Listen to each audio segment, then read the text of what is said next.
I got loyalty, got royalty inside my DNA. What an absolutely incredible victory for your Sacramento Kings as they get the job done in overtime against one of the Western Conference elites. Kings beat the Nuggets at home 100-97. Kings up their record to 8-10. The Denver Nuggets, they're now 13-4. If you stuck around for this entire game, you had a whole lot of fun. If you didn't give up and flip over to the Iron Bowl and see all those points that Auburn and Alabama were putting up, you were treated to something absolutely special. I'm going to stop short of calling this game a classic because it wasn't a classic. We saw the Kings. I thought the Kings played, particularly on defense, relatively well through the first half. It's just, through the first quarter of this game, the second quarter of this game, and hell, even through the first half of the third quarter, the Kings were just plagued. You go back to the game against Philadelphia, they just couldn't hit shots. And again, I thought that they were playing okay defensively, but shots just weren't falling. And then, all of a sudden, with about 5.5, 6 minutes left in the third quarter, everything changed. Welcome into the Sacramento Kings podcast presented by Hoopball and the Hoopball Podcast Network. I'm your host, Damian Barling. I can't thank you enough for being here. I can't thank you enough for tuning in here as part of this long holiday weekend. Hope you had a fantastic holiday. Hope you got all the Black Friday deals that your heart can handle. Hope you stuffed your face and did all that stuff. And hope you stuck around to watch this classic from the Sacramento Kings. Really, just an incredible game. You know, when you go back and you look at that Boston Celtics game, and I told you, the two games against the Boston Celtics, but we'll focus on the one that they won here at the Golden One Center. That was as much fun as I had watching a basketball game, both of them, as a matter of fact. And, you look at that game, you walk away from that Boston Celtics game, and Boston had won 10 straight, and you go, man, this is as good of a win as the Sacramento Kings have had all season. But at no point in that game did they trail by 17. At no point in that game did you feel like, man, this just isn't happening for them. Shots aren't falling. It's just they can't get on a run, or more specifically, they can't sustain their run. They would, get 5-6 points here, 9-0 run. They just can't do anything in this game, and this just isn't going to happen for them. They got it all the way down to 7 and then stretched back out to 13. This game isn't connect. This game isn't going to connect. All of that happened in this Denver game. All of the things that I just said didn't happen in the Boston game happened here in this Denver game. And I was able to catch Katie Hunter asking Harrison Barnes there at the end of the game if this was their most impressive win, if this was their biggest win of the season. Harrison Barnes said, yeah, it had to be. I don't know what a player is going to say there in that situation, but for us as fans, if we look back, Harrison might not be able to take it all in, taking the whole season there in that moment. I think we can here on this podcast. We mentioned the Boston games. Their first win of the season was a big one, but they were dead. Like, I was already planning, like, how do we talk about this game? I was trying to figure out, like, what is the storyline here in this game? Is it just a matter of missed shots? Is it Mike Malone's defensive scheme? Because you go back and, we'll try to start this game, we'll try to start our breakdown of this game here at the very beginning. When Luke Walton starts to talk, of course, we'll bring in Luke Walton's sound as we always do. And as a friendly reminder before we get going, if you haven't subscribed yet, if you just heard about us from a friend, become a subscriber. We drop a podcast after most Kings games. We try to drop a few other ones during the week when we have the opportunity to. If you haven't subscribed or rated or reviewed the show yet, please do that. It goes a long way in terms of those ratings, particularly there on Apple Podcasts. Now, Kings fell behind early, and they fell behind big. They turned the ball over a whole lot there in that first quarter, and that was the story of the game. Through one quarter, that was the story of the game. The Kings were turning the ball over too much, and you want to add a little subplot to that. Not only were they turning the ball over, but the Denver Nuggets were taking advantage of them turning the ball over. And Kings found themselves down 11 at one point. They were down 10 as the second quarter began. And then, okay, we get going here. I think the Nuggets scored a basket somewhere that the Kings went on a 9-0 run. It's like, all right, this will work. Nuggets called timeout. Mike Malone made some adjustments. And that was the end of that. And then suddenly, just as the first quarter was about poor shooting by the Sacramento Kings, just as the first quarter was about turnovers by the Sacramento Kings, the second quarter was about poor shooting. And again, subplot to the Kings' poor shooting was Denver. They were 6 of 7 from 3 in the second quarter alone. The Kings, they were contested on every shot they were taking, whether it was a points in the paint or whether it was a 3. They were contested on everything. As a matter of fact, they didn't hit their first 3 till the 2-minute mark. Denver, they shot 56% from 3, while the Sacramento Kings were 2 of 13. We did the math for you. That's 15%. Overall field goal percentage here in the first half, 52% for the Denver Nuggets and 33% for the Sacramento Kings. Kings went into halftime down 17, and I'm looking at this game at halftime, and I'm thinking, okay, here's the problem. Basketball is a game of runs. We talk about that. We talk about that on this podcast all the time. And basketball fans talk about it. It's a game of runs. You never give up on your team during a game because you know that we see 12-2 runs. We've seen 14-4 runs during the scope of a game all the time. Those runs are really tough against Denver. You just don't see them very often. This game, in terms of the way that Denver wanted to execute, I'm sure they didn't execute it. They couldn't have executed any better. They give up 102 points per game. That's the best in the NBA. They only gave up 100 tonight. But something went south with their shooting there in the second half, which we'll get to in just a minute. But the point being is they're a tremendous defensive team. I just mentioned Mike Malone, how I think he's the best coach when it comes to, or certainly one of the best coaches when it comes to making in-game adjustments.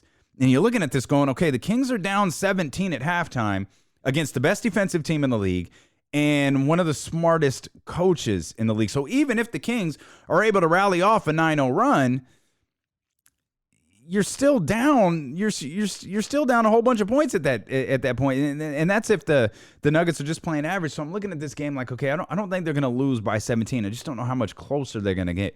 And really, for the start of the third quarter, that's kind of how it played out. The Kings got some looks early there in the third. You saw spacing was better, and this is where Luke Walton deserves a ton of credit. I just talked about Mike Malone and his in-game adjustments. Luke Walton made some adjustments that allowed his guys to get free. Buddy Hield was not getting open there in the first half at all. As a matter of fact, nobody was getting open in the first half. Every shot that they were taking was contested. Now they were moving the ball a little bit more. There was a little bit more movement without the ball, and we saw guys getting open. Now they were able to take advantage of those open shots as the Kings cut that 17-point lead all the way down to 7. They kept grinding, and the lead briefly got down to 3. As the third quarter broke for the fourth, the lead went back up to 8. Now, Kings played really well in that third quarter. They made a lot of shots. They forced Denver into mistakes. They took advantage of those mistakes. They just had too much ground to make up. They outscored the Nuggets in the third quarter 27-18, and that's after they were outscored 30-23 in the second quarter. But it just felt like, okay, the Kings, they gave that push there. They don't have enough. There's just Denver's not that team to make enough mistakes for them to make up all that ground. And then the fourth quarter came along, and all of a sudden Denver couldn't score. And I'm not talking about for the entire 12 minutes, but I'm talking about through the progression of the fourth quarter. It's like a basket here, a basket there, a couple baskets here. There's nothing. You just feel like the clock is going to run out. It's basically what the fourth quarter felt like. Is just the clock is going to run out. And then, again, all of a sudden, Denver couldn't score anymore. They couldn't hit anything.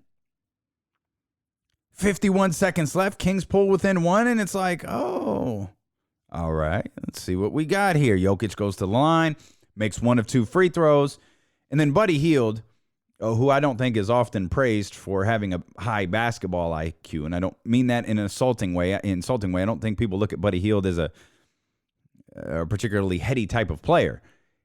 We know Buddy's bread and butter is that three-point shot.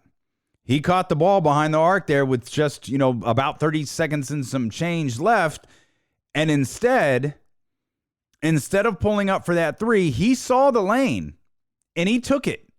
He saw the lane, he took it. He was able to tie the game with 22.9 seconds left. He was able to tie the game at 90. That's honestly one of the smartest plays that I think I've seen Buddy ever make. He resisted the urge to shoot a 3, He had the lane. He took it. He was 3 of 13, by the way, from behind the arc at that point. He had the three. He passed on it, penetrated, got a nice little lay-in. Denver held for the last shot, and Sacramento's defense on that final possession there in overtime. Their two biggest possessions of the game, overtime and the end of regulation. This play here at the end of regulation by Corey Joseph and Rashawn Holmes was absolutely spectacular. We saw a damn near a mirror image of it at the end of overtime. The Kings, and just a couple of notes here as overtime got under the way. The Kings took their first lead of the entire game on the first possession of overtime. And that was on a Harrison Barnes jumper. Obviously, the Kings, they go on to win 100-97. I think we should applaud here a couple of guys. First of all, a hell of a game by the Denver Nuggets. And if you don't understand what I mean by the way that the Nuggets game plan and make adjustments, look at the way that they were guarding Dwayne Dedmon to start the game. I think Luke Walton realized at some point he just can't play Dwayne Dedmon. They were challenging him to shoot everything, and he didn't. And when he did, it didn't pay off for him. And I thought Luke Walton, to his credit, as much as I just praised Mike Malone, Luke Walton made some in-game adjustments. One of them was, I'm not going to be able to play Dwayne Dedmon very much. Another adjustment that he made, I don't know if an adjustment is the proper word for it, but he continues to allow Justin James to get some run out there. And I think Justin James has rewarded him every time he's done that. He's come up big in a variety of different ways.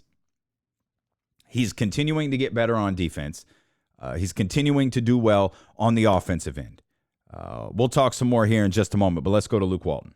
To 32 in the second half is something to be proud of. And I know they missed some shots, but to me it all starts with coming out and being much more physical. Not fouling, but just not letting them run their offense smoothly in the second half. That's an extremely talented team. They execute well. They got all-stars, and just really proud of that effort we came out and played with in the second half. Rashawn, I thought, really set the tone with being able to blitz guards and get back to his own. JJ came in again. It was a nice spark. Buddy, for as cold as he was most of the night, as he showed his confidence tonight. And that's what we want. Him and Bogey. Bogey had a shot late in the clock that they messed up a switch. And he took the three and missed it. I told him I love that shot. That's a dagger right there if you hit it. And I'll take that from him all day. And then Harrison, obviously, we talked about him kind of being that calming force for our group. And tonight he showed again why he's so important to us on both ends of the court. Katie Hunter, Kings TV, something that really stood out to me was just the rebounding, particularly offensively. 13 offensive boards, 18 points and second chance points, and you guys actually win the battle of the paint. How important was it against this team to be able to have that kind of a performance on the boards and in the paint? Yeah, we would have lost if we didn't have that. And a lot of times, and that's a big team, so... But in the second half, I really thought, our guys, and we'll have all sorts of good clips to show off of that and teach, but that's how we have to team rebound. And, ultimately, especially as we, eventually get healthy and if we can rebound like that and defend like that and now get out into the open court, that's when, the vision of where our team can go is, gets pretty exciting. It really felt like in the first half, a lot of whistles were blowing and not necessarily in your favor. You guys end up shooting 21 free throws tonight, especially coming off a performance in Philly where you only took 9. Yeah. To be able to come out with this one, how much of a focus was that to get back into the line? We're always working on getting better, and that, will change from time early in the season. It was, rebounding and then defense, execution, and now, turnovers has been a constant one, and I felt we turned it over too much tonight. But free throws have been hurting us. The amount other teams are shooting compared to us. And part of that I get is, we don't have De'Aaron and Marvin. Those are probably our best. Throw Harrison in there. Those are probably the two best at getting in the paint and making people foul them. But we showed tonight that we want to stay aggressive. And We still got 33 threes up, but I felt like we did a nice job of attacking the paint. When we made our runs, it was some threes, and it was, Buddy getting to the. So we want to keep that balance in the way we play. Sean Cunningham, ABC 10. You don't see teams win games very often when their first lead comes in the overtime session. Just, do you want your guys to feel that they really accomplished something to, like, this kind of means a little bit more given those circumstances? I want our guys should know, like, if it should feel good, but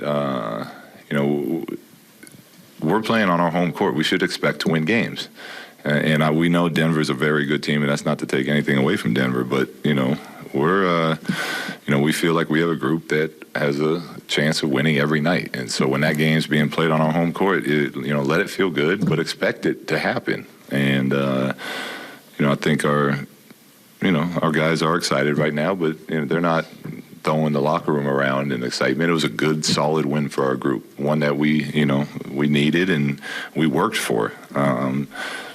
Vlade has a rule: you got till midnight to let it hurt. You got till midnight to let it feel good. So we'll do it again. We'll feel good until midnight, and then we're back at work tomorrow, getting ready for Chicago. Luke, Jason Jones, The Athletic. It seems like the guys you have right now, Harrison's the guy with the best chance to get to the line in a double-digit range. Are you asking him to attack more or do different things to continue to get to the line, or is it just coming in the flow of what you guys are running? Yeah, we've talked about it. And we always want to flow first, but if we don't have a flow, we're looking to get Harrison more touches, more aggressively, looking to score. And he's such a good basketball player that he's normally just making the right plays. Even look at this last road trip, he was getting 20 a night on probably 70% from the floor. So he's normally not going to force anything, but yeah, as a staff, we're trying to make a point to be able to get him the ball a little more. I think that's one of my favorite things I've ever heard Luke Walton say. Expect to win. We're on our home floor. No disrespect to Mike Malone and the Denver Nuggets, and it's great to be excited. It's great to be happy, but we expect to win these type of games. I absolutely love that way of thinking. That is not a loser's mentality right there. Great. It feels good. We got our first lead into overtime. In Vlade's rule of enjoying it till midnight, that's great stuff. I really like that line there from Luke Walton about you should always expect to win. It's kind of like that, act like you've been there before. It's cool that we got the win.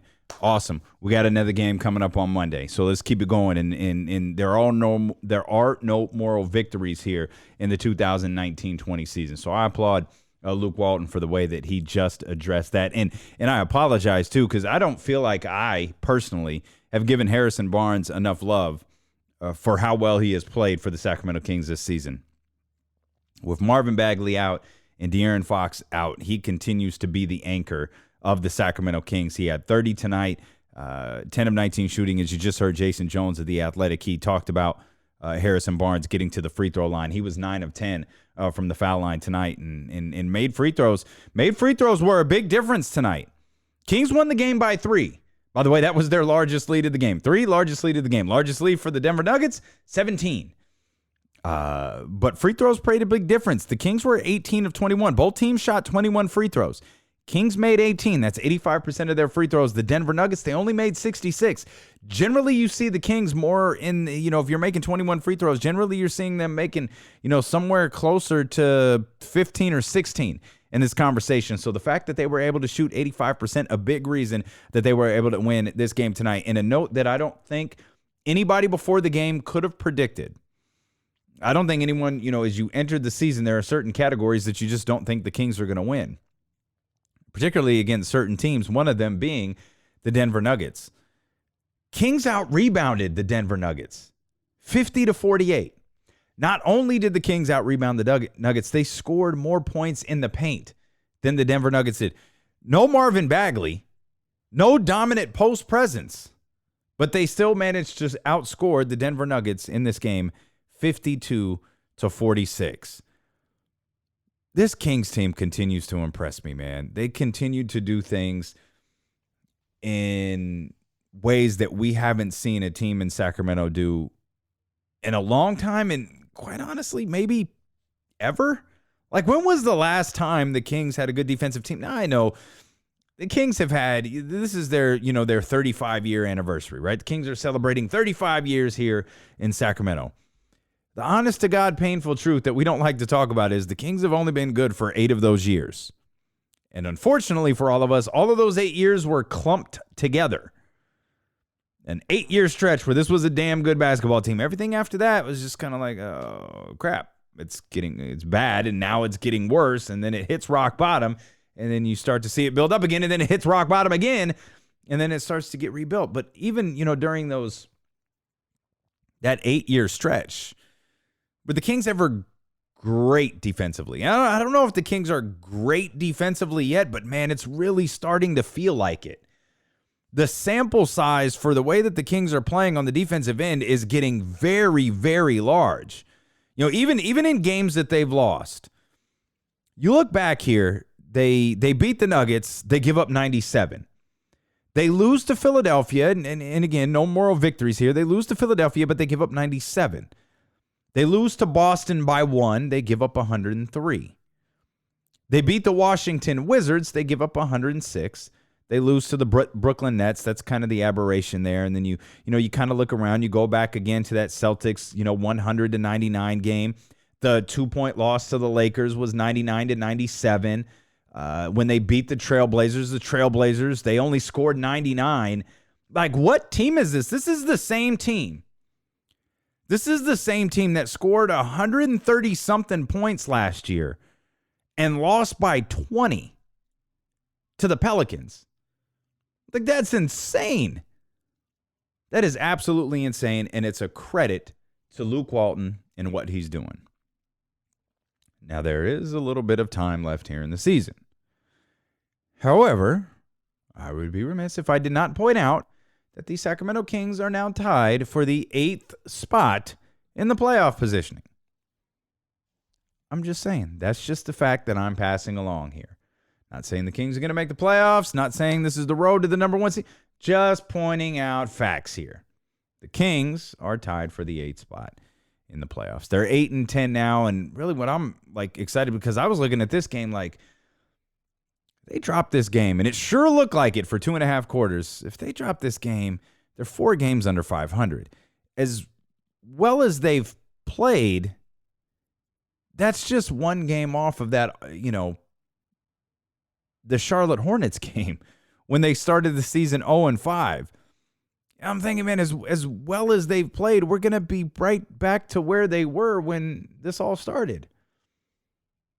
Yeah, they have played so much better since the buzzer in that Charlotte Hornets game. And you look at that tough loss against Los Angeles. You look at the bounce that went their way with Marcus Smart and the Boston Celtics, and the bounce that didn't go their way at the TD Garden just a few days ago. Look at just collectively, other than the Brooklyn Nets, this team hasn't played a bad basketball game since that Charlotte Hornets game. That was the other, with the one exception being the game in Brooklyn against the Nets. They have not played a bad basketball game since then. They weren't even bad against Philadelphia. Before we wrap up, let's check in with Corey Joseph, who's talking to the media. How big of an accomplishment holding them to 30-something points, I think, in that second half? It was good. I think, we showed ourselves that we can do that and we can play that type of defense. We just got to put a full 48 minutes together. It was good enough to get the win today. But next game, we're going to have to, bring it for the whole game. Do you remember many games where you guys won a game after taking your first lead in overtime? No. No, I haven't. I don't think we've been in overtime this year. So it was a good win for us. We kept our poise. Harris obviously played well down the stretch with the matchups that he was given. They were switching and he attacked it. When it came over, he made the right decision and he was scoring for us. It was big.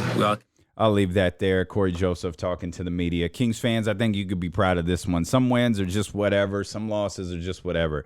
But this was a really impressive performance by the Sacramento Kings. The fact that they just kept grinding. And I love, again, whether this is Luke Walton's mentality, rubbing off on the players, or the players' mentality rubbing off on Luke Walton. I'm not sure what it is, but I love that the approach, these guys are like, yeah, it's a great win, but man, we've got to play better. We've got to play better from the first quarter, from the beginning of the first quarter to the end of the fourth. We can't have games where we come back from 17 down. We can't keep putting ourselves in that position because, again, I thought the Kings were playing well defensively through the first half. It's just the Nuggets were getting shots to fall. Their defense certainly went to a different intensity, and then shots stopped falling for Denver, and the Kings were able to get a win. Arguably, their most impressive win so far this season. And again, I just point this out. I don't mean to be too repetitive, but if you go back and you look at their stretch of basketball since that Charlotte Hornets game where they went to 0-5, you'll be hard-pressed to find a game where you go, and man, they really laid an egg that one. The Brooklyn Nets game is the exception. So one game out of the last, what are we talking here, 13 or so? Yeah, 13 games. One game in the last 13 where you can point at and go, gosh, they were bad that game. They've played good basketball against elite teams over this 13-game stretch. And this one, for my money, is their most impressive performance. A couple of other notes before we wrap up. Not a good night from Nemanja Bjelica, but he was able to contribute 10 points, 12 rebounds, and 5 assists. Let me rephrase that to be more true to the story. Not a good night shooting for Nemanja Bjelica, but he was able to contribute 10 points, 12 rebounds, and 5 assists along with his day. Another double-double for Rashawn Holmes. He had 13 and 10 before fouling out. Lots of minutes for him. 30 points for Harrison Barnes, as you heard me reference. You heard Luke Walton reference him as well. Corey Joseph's defense was absolutely major tonight. A terrible shooting night for Buddy Hield, but he came up big with that lay-in that mattered the most. 21 points for Buddy. Bogdanovich, rough day for him, 4 of 16. Again, I say rough day from those guys shooting. The Kings incredibly won this game shooting like 38%. Just really, really incredible stuff here from the Sacramento Kings. 38.5% from the field, 24% from three. And again, the Kings were able to win that game. Bogdanovich, by the way, to finish that thought, shot 14 of 16. He finished with 10 points to go along with his 5 assists and 4 rebounds. So again, Kings fans, be proud of this one.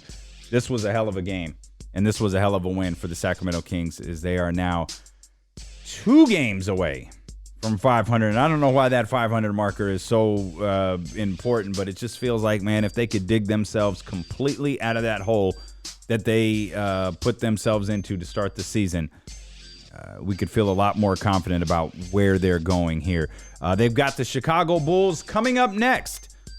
Chicago Bulls at the Golden One Center coming up on Monday. As always, we will have post-game coverage for you. Appreciate you so much for tuning in and being a part of what we're building here on the Sacramento Kings podcast and the Hoop Ball Podcast Network. If you are not a subscriber yet, become one. If you're just a fan of the NBA, check out the other Hoop Ball podcasts that include Daily Fantasy Talk, NBA Daily Talk post each day, as well as sports or team-specific podcasts like the one with the Los Angeles Clippers, Brooklyn Nets, Lakers, Pelicans. They're all out there.